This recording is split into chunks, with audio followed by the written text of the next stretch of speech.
Let's talk Tanya for the first of Sivan, Rosh Chodesh Sivan of a leap year. So in yesterday's Tanya, we explained that the Shechinah is the bundle of energy which emerges from the essence of God, which contains within it the individual and unique energies which are required for the sustenance and to give life for all of creation.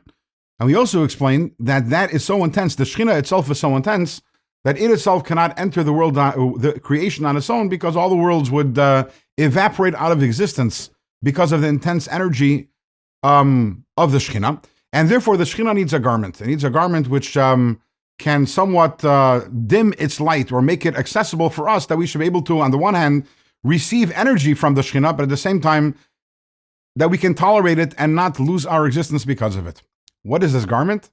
So in today's Tanya, the Alter Rebbe tells us the garment is the Torah. Aha, the Torah, that's God's brain. Now we understand, just like in our brain, we have all of the energies that emerge from the essence of the soul. They go first into the brain, and from there they go to every single part of the body. The same thing is also in the cosmic relationship between God and the world.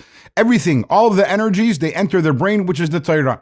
The Torah is the garment through which the Shechinah gives energy to this world. But the question is, one second, the worlds cannot tolerate the energy of the Shechinah. Why should we think that Torah should be able to tolerate that incredibly intense energy? Alter Rebbe says the reason why is because actually Torah is higher than the Shechinah. Torah is from God's wisdom, and we know Chachma, God's wisdom, is the first of God's faculties, as opposed to the Shechinah, which is Malchus, which is the 10th and the lowest of God's faculties. So because Torah is higher than the Shechinah, therefore it has no problem tolerating the light and the energy of the Shechinah. But you might be thinking, we're going in circles over here. If creation cannot tolerate the Shechinah because it's too intense, and the Torah is even higher than the Shechinah, how can creation tolerate the Torah? We're saying that that all of the energy enters the Torah, and the Torah then is what distributes the energy to every single creation of this world, but how can we tolerate the Torah? And the answer to this is a fundamental idea, and that is that God squeezed his wisdom, which is the wisdom of the Torah, into physical concepts and ideas which we can understand.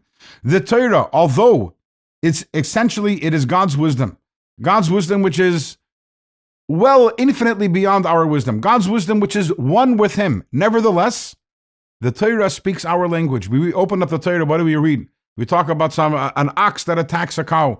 Wool and linen. We talk about stories of a splitting of a sea, of people who fought battles. All of this is just God taking his wisdom, because ultimately the Torah is his wisdom, but squeezing it into ideas and concepts that the worlds can relate to. And therefore the Torah, even though it's higher than the Shechinah, but nevertheless, the Torah speaks our language, and we're able to study the Torah and relate to the Torah and not lose our existence because of it.